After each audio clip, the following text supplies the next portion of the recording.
Welcome to my channel. I am Simran Sahani and आज हम पढ़ेंगे क्लास 12th की हिस्ट्री का chapter 5 through the eyes of traveller, जिसका न्यू नेम है अब medieval society through travellers account. तो बेसिकली इसमें हमने ट्रैवलर्स के बारे में पढ़ा। फर्स्ट पार्ट की वीडियो मैंने आधे से ज़्यादा चैप्टर कंप्लीट करा दिया है। अब बस टॉपिक 6 और 7 हमें पढ़ने हैं। फर्स्ट पार्ट की वीडियो अगर अभी तक आपने नहीं देखी है तो डिस्क्रिप्शन बॉक्स में लिंक दिया हुआ है, तो आप पार्ट 1 जिसमें फर्स्ट से लेके 5 टॉपिक्स मैंने पढ़ाया वो जाके पढ़ सकते हो। ओके, और अगर आपके पास हिस्ट्री है, पॉलिटिकल है, इको है, तो मैंने अपने यूट्यूब चैनल पे क्लास 12 के हर एक सब्जेक्ट पढ़ाया हुआ है। नीचे डिस्क्रिप्शन बॉक्स में आपको प्लेलिस्ट मिलेंगी हिस्ट्री की, इको की, पॉलिटिकल की, सारे चैप्टर्स की, तो आप जाके अपनी प्रिपरेशन कर सकते हो। Secondly about notes and question answers, तो हिस्ट्री के हर एक चैप्टर के क्वेश्चन आंसर्स भी और नोट्स भी, टाइप्ड भी और हैंड रिटन भी, मेरी इंस्टाग्राम आईडी पे मैंने डाले हुए हैं। नीचे डिस्क्रिप्शन बॉक्स में नोट्स का लिंक भी है और इंस्टाग्राम आईडी का भी, तो आपको बस मुझे इंस्टाग्राम पे फॉलो करना है और तुम्हें हाईलाइट सेक्शन में जाकर हिस्ट्री के, पॉलिटिकल के, इको के सबके नोट्स तुम्हें बहुत आसानी से मिल जाएंगे और बस तुम्हें प्रिंट आउट निकलवा के अपना काम करना है उसमें से। ओके, तो चैप्टर तुम्हें यहाँ समझना है, नोट्स तुम्हें रेडी मिल जाएंगे हर सब्जेक्ट के। All you have to do is to study. Okay, तो ये टाइम को यूटिलाइज करो। लॉकडाउन है तो उसको, तुम्हें स्कूल बंद है तो कोई फर्क नहीं पड़ना चाहिए। नोट्स भी आपको मिल रहे हो और चैप्टर भी आपके लिए एक्सप्लेनेशन हो रही है। Okay, so let's start topic number 6, Bernier and the degenerate east. तो टॉपिक 6 से आज हम स्टार्ट करेंगे। Let's start the video. हमें फ्रैंकोइस बर्नियर के बारे में पढ़ना है। लास्ट वीडियो में ही मैंने तुम्हें बता दिया था कि फ्रैंकोइस बर्नियर एक क्रिटिक टाइप के थे। वो इंडिया में ट्रैवल करने तो आए मुगल एम्पायर के टाइम पे, बट उन्होंने कभी भी इंडिया के बारे में कोई अच्छी बात नहीं कही। वो हमेशा जो भी इंडिया में देखते थे उसे एक क्रिटिकल पॉइंट ऑफ व्यू से देखते थे। उनकी सोच हमेशा नेगेटिव ही थी। उनको सारी गलत चीज़ें ही इंडिया की दिखाई देती थी और उस सबकी रिपोर्ट वो देते थे यूरोप को। ठीक है, अब जो इब्न बतूता थे, अभी लास्ट टॉपिक 5 में हमने पढ़ा कि इब्न बतूता को इंडिया के मार्केट्स बहुत अच्छे लगते थे, इब्न बतूता को इंडिया का कोकोनट और पान बहुत अच्छा लगता था। बट जो फ्रैंकोइस बर्नियर थे उन्होंने बस ट्रैवल करा और कंपैरिजन करा कि इंडिया ये बेकार है, इंडिया ये ऐसा है, इंडिया वैसा है। और इब्न बतूता ने काफ़ी सारी फैसिनेटिंग चीज़ें इंडिया में देखी। तो अगर आपको डिफरेंस है 1 2 मार्क में कि इब्न बतूता का पॉइंट ऑफ व्यू बताओ तो हम कह सकते हैं कि उन्हें इंडिया फैसिनेटिंग लगा, और अगर फ्रैंकोइस बर्नियर का कहो तो उन्हें जो इंडिया है वो डीजेनरेटेड लगा, हम ये कह सकते हैं। ओके, तो बर्नियर की जो बुक है travel in the Mughal empire, उसमें उन्होंने पूरे इंडिया की इंसाइट दी है, जो उनके पॉइंट ऑफ व्यू से जैसा इंडिया था। उन्होंने क्रिटिसाइज करा है इंडिया को बहुत ज़्यादा तरीके से, और उन्होंने इंडिया की सिचुएशन को कंपेयर करा है विद फ्रांस एंड यूरोप। ठीक है, तो इस तरीके का कंपैरिजन उन्होंने करा है, और उनका जो कंपैरिजन था वो बाइनरी ऑपोजिशन मॉडल पे चलता था। What is binary opposition model? कुछ नहीं है, यानी कि अगर उन्हें यूरोप में कोई चीज़ अच्छी लगती थी तो वही चीज़ उन्हें इंडिया में गलत लगती थी। बाइनरी ऑपोजिशन, उल्टा ऑपोजिट, उल्टा या ऑपोजिट, आप इसको कुछ भी समझ सकते हो। तो अगर कोई चीज़ इंडिया के अंदर हो रही है, अच्छी भी होगी ना, तो भी वो उसको गंदा कहते थे, आप ये मान लो। इस तरीके से वो काम करते थे। और उन्होंने हायरार्की, जैसे कि हमारे वर्ण सिस्टम की हायरार्की है ना, ब्राह्मण क्षत्रिय शूद्र वाली, ठीक है, उसी तरीके से इन्होंने हमेशा यूरोप को, फ्रांस को, ब्रिटेन को इंडिया से ऊपर रखा। ये हमेशा इंडिया को इंफीरियर यानी कि छोटा कहलाते थे, छोटी नज़रों से देखते थे। ठीक है, तो ये इंडिया को इंफीरियर कहते थे। अब सोचो कि ये इतना भला बुरा इंडिया के लिए क्यों कहते थे? क्या इनकी सारी बातें गलत थी? तो नहीं। देखते हैं कि इन्हें ऐसा क्यों लगता था। हर इंसान का अपना पॉइंट ऑफ व्यू होता है ना, कि अगर इन्हें इंडिया इतना गंदा लग रहा था तो क्यों लग रहा था। तो टॉपिक 6.1 शुरू करते हैं, the question of land ownership. सबसे पहली चीज़ जो इंडिया में इनको दिखाई दी, इन्हें ऐसा लगता था कि इंडिया के अंदर लैंड ओनरशिप बहुत ज़्यादा है। मुगल एम्पायर के टाइम की बात हो रही है ये। इन्हें ऐसा लगता था कि इंडिया में किसी के पास भी प्राइवेट प्रॉपर्टी नहीं है। जैसे कि आज के टाइम पे आपके पास अपना घर है, आपके पास अपने खेत भी हो सकते हैं, फार्म हाउस भी होता है, अपनी कोई बिल्डिंग हो गई, अपनी शॉप होती है आपकी। ठीक है, तो सबके पास प्राइवेट प्रॉपर्टी आपकी अब अलाउड है। बट इन्होंने ऐसे कहा कि मुगल एम्पायर के टाइम पे, मुगल इंडिया के टाइम पे कोई भी प्राइवेट प्रॉपर्टी का सिस्टम नहीं था। जितनी भी प्रॉपर्टी होती थी वो राजा की होती थी और सब लोग उसके ऊपर बस अपने अपना काम करते थे और राजा उनको पैसे दे देता था।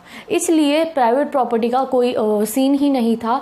और जो बाकी राजा को छोड़कर इगैलिटेरियन क्लास यानी कि नोबल क्लास को छोड़कर बाकी जितने भी लोग होते थे बहुत गरीब होते थे और डेवलपमेंट का कोई चांस ही नहीं था। जैसे कि आप सपोज करो तुम्हारा घर तुम्हारा नहीं है, तुम्हारी शॉप तुम्हारी नहीं है, तुम्हारी जो अगर कोई कंपनी है वो तुम्हारी नहीं है तो उस पर तुम बस एज अ वर्कर काम करोगे, तुम उसमें अपने आप से इंसेंटिव नहीं डालोगे। सपोज करो तुम्हारी एक शॉप है तो तुम उस शॉप के ओनर हो, तो तुम उसके लिए अलग अलग इनोवेशंस लेकर आओगे, तुम चाहोगे कि तुम्हारे कस्टमर्स बढ़े और तुम अपनी तरफ से एफर्ट्स डालोगे। बट उसी टाइम पे जो तुम्हारी शॉप का नौकर है वो क्या करेगा, वो बस अपनी ड्यूटी करेगा, उसे पानी ला के देना, उसे चाय ला कर देनी है, वो अपनी तरफ से कोई इंसेंटिव्स नहीं दिखाएगा, वो नहीं चाहेगा कि बिक्री बढ़े, उसके लिए कोई क्या है, उसके लिए वो एक उसकी जॉब है। इसी तरीके से उन्होंने कहा कि मुगल इंडिया के टाइम पे राजा होता था ओनर और बाकी जितनी भी जनता थी वो एक नौकर टाइप थी, तो अपनी तरफ से कोई एफर्ट्स नहीं डालता था और इंडिया का डेवलपमेंट नहीं हो पा रहा था, ऐसा कुछ इन्होंने कहा। अब बुगिश लैंग्वेज में पढ़ाऊंगी आपको तो आपको और अच्छे से समझ में आ जाएगा। तो इन्होंने बोला कि फंडामेंटल डिफरेंस जो मुगल एम्पायर इंडिया और यूरोप में क्या था, लैक ऑफ प्राइवेट प्रॉपर्टी। यही मैंने तुम्हें बताया कि प्राइवेट प्रॉपर्टी किसी के पास थी ही नहीं। Land owners could not pass on their land to their child. जैसे कि जो राजा होता था, एक बड़ा सा लैंड है तो वो उसको किसी लैंड ओनर जैसे कि जमींदार को दे देता था। अब जो जमींदार है वो उस पर काम करवाता था, खेत में सब्जी उगवाता था, क्रॉप्स उगवाता था, बट वो प्रॉपर्टी है उसको अपने बेटे को नहीं दे सकता था। अभी अगर किसी का खेत है तो क्या होगा, वो मरेगा तो उसके बेटे को जाएगा, वो मरेगा तो उसके बेटे को जाएगा, बट लैंड ओनर जो था वो अपनी प्रॉपर्टी किसी को दे नहीं सकता था। जब लैंड ओनर मरेगा तो राजा अपनी मर्जी से किसी और को वो लैंड दे देगा। सेकंड क्या है, लॉन्ग टर्म इन्वेस्टमेंट और प्रोडक्शन एक्सपैंड करने की कोई कोशिश नहीं करता था। अगर तुम सपोज करो तुम मुगल एम्पायर इसके मुताबिक कि अगर कोई लैंड ओनर है उसके पास बड़ा सा लैंड है और बस राजा के कहने पे वो इस पे काम कर रहा है, तो ना ही वो अपनी तरफ से कोई नए नए टूल्स लाएगा वहां पे, ना ही वो उसका प्रोडक्शन एक्सपैंड करने की कोशिश करेगा। क्यों? क्योंकि उसके मरने के बाद तो वो लैंड किसी और को हो जाएगा, उसके बेटे के पास थोड़ी जाएगा। थर्ड चीज थी कि इंप्रूविंग लैंडलॉर्ड क्लास। कोई भी एक ऐसी क्लास ही नहीं बन पा रही थी जो जिसको कहला सके हम कि this is a better class. क्या कहा इन्होंने कि सब लोग गरीब ही थे, सब किसी के अंदर डेवलपमेंट लाने की इच्छा ही नहीं थी और सब लोग बिल्कुल मीडियोकर तरीके से रहते थे, ऐसा कहना था बर्नियर का। ये बर्नियर ने देखा और इन्होंने कहा कि जितने भी मजे लूटने वाली जितने भी आप कह लो कि आराम की जिंदगी जीते थे हमारी एरिस्टोक्रेसी, हमने देखा है यूरोप में भी ऐसा ही था।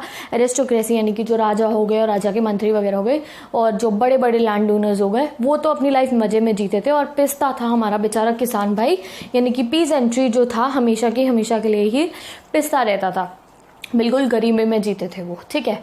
और उन्होंने यहाँ तक कि ये बोल दिया कि जो किंग था ना उस जमाने में, he was the king of the beggars and barbarians, यानी कि भिखारियों का राजा था।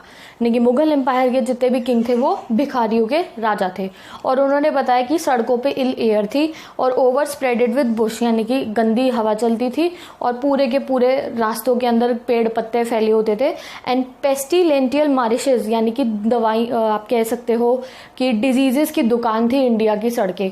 उन्होंने कहा कि कहीं भी अगर तुम निकल जाओगे तो तुम्हें कोई ना कोई डिजीज हो जाएगी, साफ सफाई का बिल्कुल भी ध्यान नहीं रखा जाता था। तो ऐसी ऐसी बातें फ्रैंकोइस बर्नियर ने इंडिया के बारे में बोली और लिखी अपनी बुक में travel in the Mughal empire.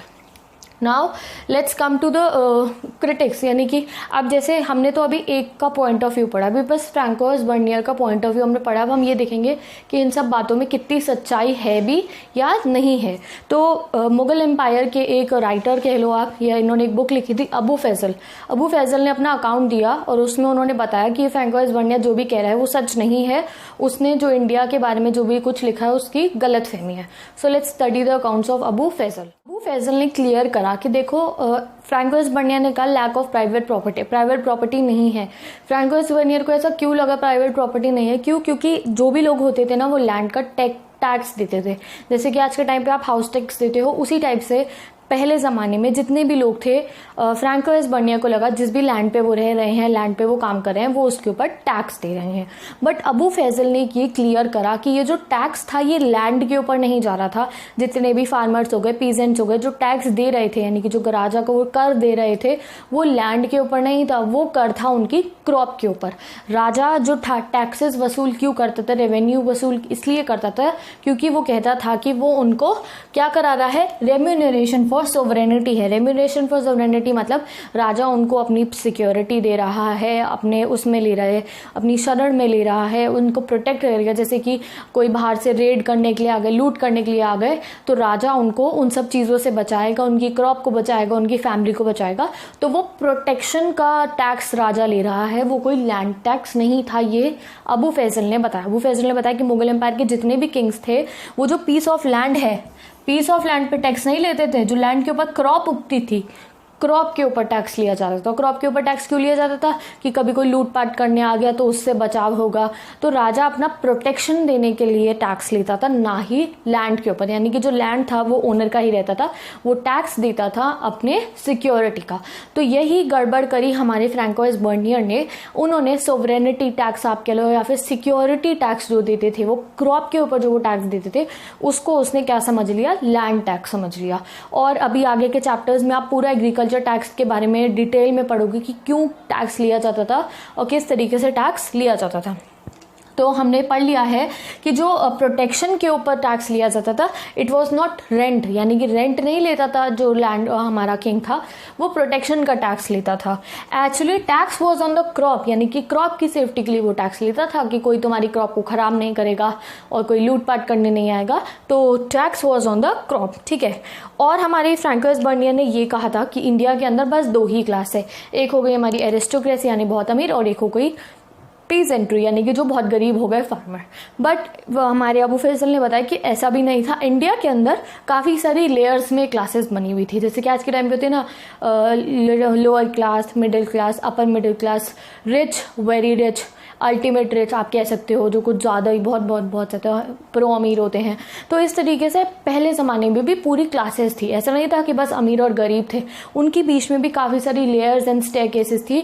तो उनके बारे में मैं तुम्हें बताती हूँ। तो फ्रैंकोइस बर्नियर ने दूसरी चीज़ हमारे बारे में क्या गलत बोली कि खाली एक बिग पीजेंट होते हैं और एक बेचारे गरीब होते हैं।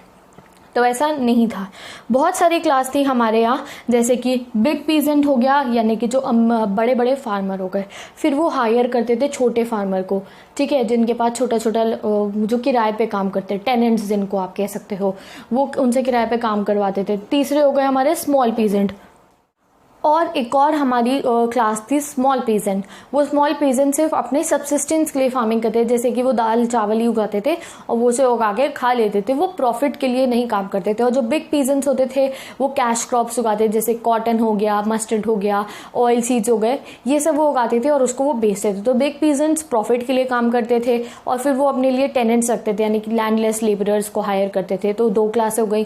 फिर थर्ड क्लास क्या हो गई हमारी? स्मॉल पीजेंट की, जो खाली खेत में काम करते थे और उससे रोटी खा लेते थे अपनी। तो 3 क्लास तो हमने पढ़ी ली। तो दैट मीन्स फ्रैंकोइस बर्नियर जो कह रहा था अमीर और गरीब सिर्फ 2 क्लास है, वो गलत था। तो जब फ्रैंकोइस बर्नियर ने ऐसे तरीके से अपनी बुक लिखी और हमने देखा कि उसकी बुक काफ़ी बार रीप्रिंट भी हुई थी, तो इंडिया की बहुत गलत इमेज बन गई थी काफ़ी सारे लोगों के मन में। तो लेट्स स्टडी अबाउट दैट। तो बर्नियर जो इन्फ्लुएंसर था, एक वेस्टर्न फिलोसोफर था, यूरोप का था ना बर्नियर, तो वो एक वेस्टर्न फिलोसोफर था। जब बर्नियर की किताब बाकी फिलोसोफर्स ने पढ़ी तो उन्होंने भी इंडिया के बारे में वही सब बोला। जैसे कि मॉन्टेस्क्यू, हमने फ्रेंच रेवोल्यूशन में पढ़ा था मॉन्टेस्क्यू के बारे में। Montesquieu was a French philosopher. जब उन्होंने पढ़ा ये सब इंडिया के बारे में, और मॉन्टेस्क्यू कभी इंडिया को विजिट नहीं करा, हो सकता है उन्होंने विजिट करा होता, तो वो समझते कि बर्नियर ने गलत बोला है। और कार्ल मार्क्स, वो भी कभी इंडिया के अंदर नहीं आया, उन्होंने बस बर्नियर का रिकॉर्ड पढ़ा और उन्होंने भी अपने पॉइंट ऑफ व्यू दे दिए, ठीक है। तो मॉन्टेस्क्यू ने कहा कि इंडिया एक एशिया एब्सोल्यूट मोनार्की है, यानी कि जो इंडिया है और एशिया की जितनी भी कंट्रीज हैं ये एब्सोल्यूट मोनार्की, यानी कि राजा के पास लैंड होता है और राजा ही अमीर है और राजा के जो एरिस्टोक्रेटिक क्लास है वो अमीर है और बाकी सब लोग पिसते रहते हैं। बट ऐसा नहीं था। तो मॉन्टेस्क्यू ने एक गलत सजेशन दिया on the accounts of the Francois Bernier. Second हो गए हमारे कार्ल मार्क्स। कार्ल मार्क्स ने एक अपनी रिपोर्ट निकाली जिसको बोला गया एशियाटिक मोड ऑफ एग्जिस्टेंस, यानी कि एशिया जो इंडिया के अंदर, हमारा इंडिया एशिया में ही आता है, मोड ऑफ एक्सिस्टेंस, यानी कि एशिया में क्या चलता था। बहुत ही अजीब सी लैंग्वेज जो आपकी बुक में लिखा हुआ है, मैं तुम्हें समझाती हूँ। Surplus was appropriate by state. Surplus मतलब कि सारा जो अमीरी थी, सारा जो धन था वो स्टेट यानी कि किंग के पास होता था। नेक्स्ट हो गया emergence of society of egalitarian community. Egalitarian मतलब आप समझ लो, एग्लिटेरियन मतलब जब राजा का बहुत तगड़ा वाला रूल होता है और जो अमीर क्लासेस बहुत ज़्यादा अमीर होती है और गरीब पिसता रहता है, तो उसको एग्लिटेरियन सोसाइटी कहते हैं। तो उस साइड की सोसाइटी रूल था एशिया के अंदर। और imperial court would reside in the village community. Imperial court मतलब कि जो राजा है वो ही पूरी की पूरी विलेज कम्युनिटी के ऊपर रूल करता था। काफ़ी बिल्कुल भी कोई सोशल जस्टिस नाम की कोई चीज़ नहीं थी। तो it was a stagnate system. उनने क्या बताया कि एशिया का जो पॉलिटिकल सिस्टम है ना वो बिल्कुल स्टैगनेट हैगा, कि जो मर्जी होती है राजा की वो करता है और जनता जो है बेचारी वो कुछ कह ही नहीं पाती।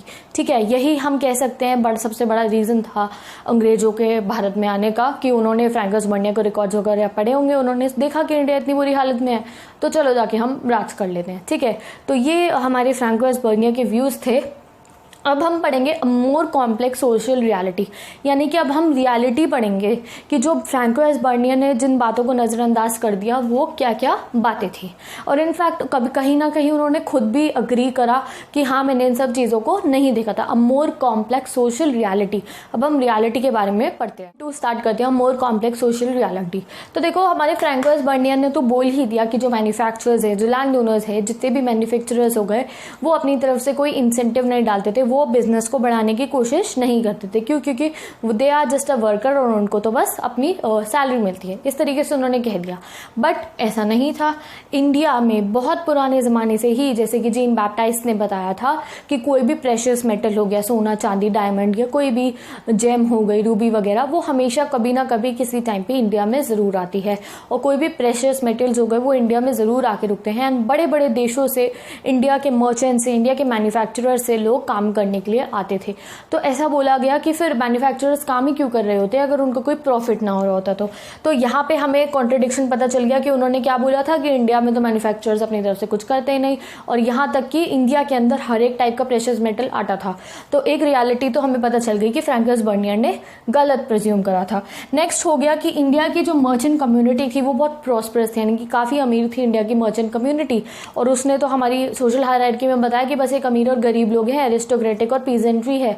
तो मर्चेंट्स वाली जो लाइन थी उसने तो बताया ही नहीं उसके बारे में, तो that means he was wrong. तो हमारा बहुत ही प्रॉस्परस मर्चेंट्स थे जो लॉन्ग डिस्टेंस ट्रेड भी करते थे। जो इंडिया के मर्चेंट्स थे वो ट्रेड रूट से, सिल्क रूट से स्पाइसेस भी लेके जाते थे, प्रेशियस मेटल्स भी लेके जाते थे। तो इंडिया का काफ़ी अच्छा खासा एक मर्चेंट सेक्टर भी था। और 15% ऑफ द पॉपुलेशन जो थी इंडिया की वो टाउन्स में रहती थी, यानी कि शहरों में रहती थी। तो उस समय पे वो as compare to western Europe अगर आप देखो तो यूरोप में उस टाइम पे इतने ज़्यादा परसेंट लोग शहर में नहीं रहते थे, गाँव में रहते थे। और आपको पता है शहर में जो लोग रहते हैं उनके पास ज़्यादा अपॉर्चुनिटीज़ होती है। तो दैट मीन्स इंडिया थोड़ा डेवलप था इस मामले में वेस्टर्न यूरोप से। तो उस चीज़ को फ्रैंकस बर्नियर ने अपने अकाउंट पे नहीं दिखाया।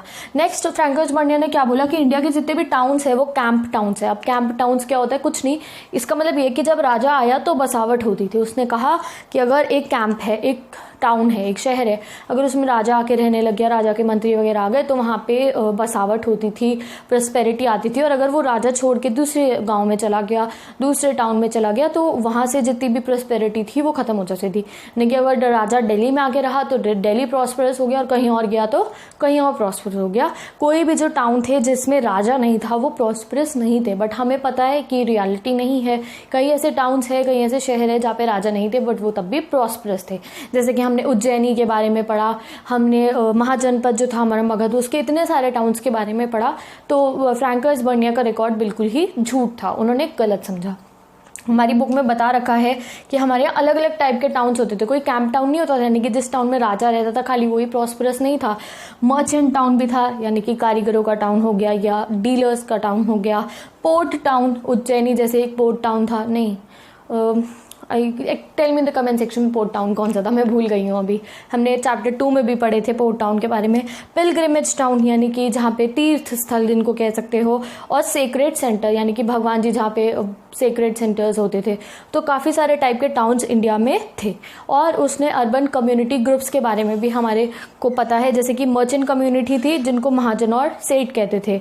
एक फिजिशियन कम्युनिटी थी, यानी कि डॉक्टर्स की कम्युनिटी जिन्हें हकीम और वैद्य कहते थे। टीचर कम्युनिटी पंडित और मुल्ला। एंड लॉयर कम्युनिटी थी जिनको वकील कहते थे। और painters, architects, musicians, dancers etcetera, हर एक टाइप की कम्युनिटी इंडिया में थी। तो फ्रैंकस बर्नियर ने जो कहा कि एक एरिस्टोक्रेटिक और एक फार्मर क्लास है, तो वो बिल्कुल झूठ था। एंड विद दिस हमारा 6.2 टॉपिक कंप्लीट हो गया। बस लास्ट टॉपिक पढ़ना है 7, एंड उसके बाद ये चैप्टर कंप्लीट हो जाएगा। कहते हैं जिसका नाम है women, slaves, Sati and labours. इसमें हम एक तो पढ़ेंगे सती प्रथा के बारे में और वुमेन की जो कंडीशन थी उस जमाने में उसके बारे में, सेकेंडली स्लेव्स यानी कि जो दास होते थे उनके साथ कैसे ट्रीट होता था और लेबरर्स के साथ किस टाइप का व्यवहार होता था और जिस तरीके से ट्रैवलर्स ने उन्हें देखा।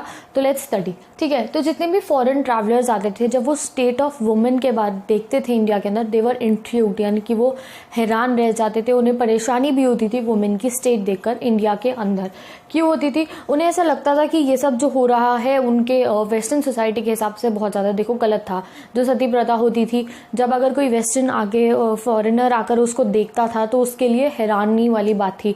जैसे कि इब्न बतूता ने पूरा एक सीन बता रखा है कि किस तरीके से 4 लेडीज जो थी उनको पहले हॉर्स के साथ ऊपर बिठा के ले जाया जाता है, पहले एक जश्न टाइप होता है, फिर उन्हें ले जाके आग में डाल देते हैं, ठीक है। तो इब्न बतूता को तो वो बेहोश होकर गिर ही गए थे और फिर 2-3 लोगों ने उनके मुंह पे पानी डाल के उन्हें जगाया था जब फर्स्ट टाइम इब्न बतूता ने सती प्रथा देखी थी।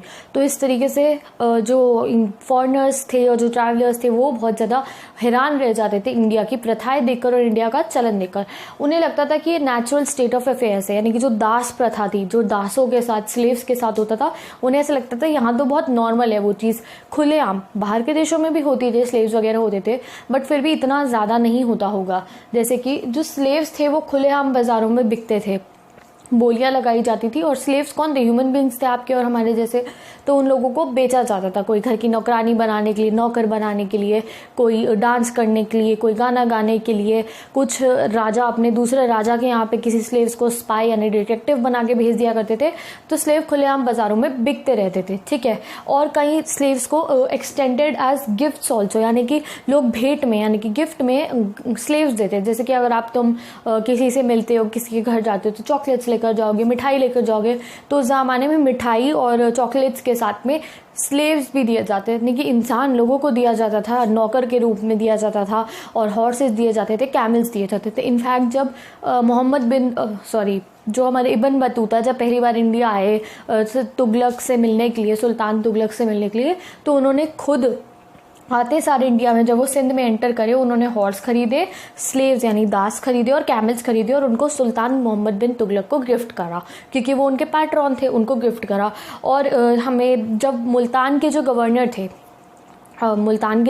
थे उनसे मिलने जब इब्न बतूता गए तो उन्होंने क्या क्या दिया? स्लेव दिए, हॉर्सेस दिए और बहुत सारा ड्राई फ्रूट दिया, यानी कि रेजन्स और आलमंड्स मुल्तान के गवर्नर को गिफ्ट करे। तो यहाँ देख रहे हो आप कि किस तरीके से इंसानों को एज अ गिफ्ट दे दिया जाता था, ह्यूमन लाइफ की कोई वैल्यू ही नहीं थी। और नसीरुद्दीन जो एक कोर्ट पोएट टाइप आप कह लो, या पता नहीं कौन थे वो नसीरुद्दीन, मुझे नहीं पता, मोहम्मद बिन तुगलक बताते हैं इब्न बतूता को कि एक बार उनकी कोर्ट में नसीरुद्दीन नाम का एक इंसान होता है, वो बहुत टैलेंटेड होता है। तो इम्प्रेस होकर उससे मोहम्मद बिन तुगलक उसे 1000 टंक्स देते हैं, यानी कि 1000 सिक्के देते हैं, 1000 सिक्के, 100,000 सिक्के देते हैं और 200 स्लेव्स देते हैं। तो देखो आप, किसी से इम्प्रेस हुआ मोहम्मद बिन तुगलक अपनी कोर्ट के अंदर और वो उसको क्या गिफ्ट करता है? 100,000 सिक्के और 200 स्लेव्स। तो ये एग्जाम में 1 मार्क क्वेश्चन में आ सकता है कि नसीरुद्दीन से इम्प्रेस होकर मोहम्मद बिन तुगलक ने क्या गिफ्ट करा था? तो 100,000 टंक्स यानी सिक्के और 200 स्लेव्स गिफ्ट करे थे। अब अगर फीमेल स्लेव्स की बात करो तो female slaves as a dancers बिकती थी और सिंगर्स, डोमेस्टिक लेबर, जो डोमेस्टिक लेबर वाली स्लेव्स होती थी वो बहुत सस्ते दामों पे आप कह सकते हो मिल जाती थी। और घर में जो थोड़े अच्छे मिडिल क्लास कह लो या थोड़े अमीर लोग होते थे वो 3-4 औरतों को भी रख लेते थे एज अ स्लेव अपने घर पे, घर का काम कराने के लिए, नौकर की तरह। और स्पाइस की तरह भी जो राजा होते थे स्लेव गिफ्ट कर देते थे फीमेल स्लेव्स को और मेन स्लेव्स को, और वो एज अ स्पाई काम करते थे, दूसरे राजा के राज्य में जाकर वहाँ की इंफॉर्मेशन लाके राजा को देते थे। और वुमेन और मेन जो थे, सबसे ज़्यादा यूज़ किसका होता था? स्लेव्स का। डोली देखी आपने, और जो वो होती है जिसमें बिठा के लेके जाते हैं ऐसे कंधे से पकड़ के, उसमें सबसे ज़्यादा यूज़ होता था। पालकी जैसे आप कहते हो, तो उसमें इतने सारे स्लेव्स लगते थे, वो उसको उठा के लेकर जाते थे। और व्यूज़ ऑन सती प्रथा, जब हम जितने भी फॉरेन ट्रैवलर्स थे, फ्रैंकोइस बर्नियर ने अपना पूरा व्यूज़ दे रखा है सती प्रथा के ऊपर और उन्होंने बताया कि आप सबको पता होगा सती प्रथा क्या है। तो कुछ जो वुमेन होती थी वो बहुत चेयरफुली डेथ को एम्ब्रेस कर लेती, यानी कि कुछ बहुत चेयरफुली मर जाती थी और कुछ को फोर्स करा जाता था मरने के लिए। तो पूरा का पूरा व्यू बताया है फ्रैंकोइस बर्नियर ने भी। आपकी बुक में इतना ही है कि फ्रैंकोइस बर्नियर ने बताया कि कुछ आराम से मर जाती थी और कुछ फोर्सफुली मरती थी। ठीक है, तो यहाँ हमने देख लिया कि वुमेन्स की क्या हालत थी। सेकेंडली, ऐसा नहीं था कि खाली वुमेन्स स्लेव्स ही थी और खाली वुमेन्स को सती प्रथा में मार ही दिया जाता था। वुमेन्स का और भी ज़्यादा रोल था इंडियन सोसाइटी के अंदर। They were crucial both in agriculture and non agriculture society, यानी कि फार्मिंग में भी सारी वुमेन्स पार्टिसिपेट करती थी और नॉन एग्रीकल्चर वर्क जैसे कि आप बोलो मर्चेंट्री हो गई या फिर एनिमल्स में, हर एक चीज़ में जो वुमेन थी वो काम करती थी। जैसे कि जो मर्चेंट्स की वाइफ्स होती थी वो सारी की सारी कमर्शियल एक्टिविटी में, जैसे कॉटन स्पिंडल जब इंडिया में आया तो उसमें भी काम करती थी और कोर्ट्स में भी जाती थी। तो वुमेन का खाली रोल स्लेव्स और सती प्रथा में ही नहीं था, but at the same time वो एग्रीकल्चर और नॉन एग्रीकल्चर चीज़ों में भी पार्टिसिपेट करती थी। तो विद दिस हमारा ये चैप्टर कंप्लीट हो जाता है। अब हम पढ़ेंगे अपने next chapter, chapter 6। I hope तुम्हें ये वीडियो अच्छी लगी होगी। अगर वीडियो अच्छी लगी है तो लाइक ज़रूर करना एंड मुझे कमेंट सेक्शन में बताना कि वीडियो कैसी लगी है। And I request all of you that please share this video and all my videos with your classmates. अपने हर एक क्लासमेट्स का शेयर कर देना। And notes you all know, तो मैं इंस्टाग्राम आईडी पे मेरे सारे नोट्स मिल जाएंगे। डिस्क्रिप्शन बॉक्स को अच्छे से देखना है। हिस्ट्री, पॉलिटिकल, इको, हर एक की वीडियो तुम्हें मिलेगी। बस तुम्हें क्या करना है कि आपको प्लीज़ मेरी सारी वीडियोज़ को अपने क्लासमेट्स के साथ शेयर करना है। So I will meet you in the next video. Till then bye bye and best of luck.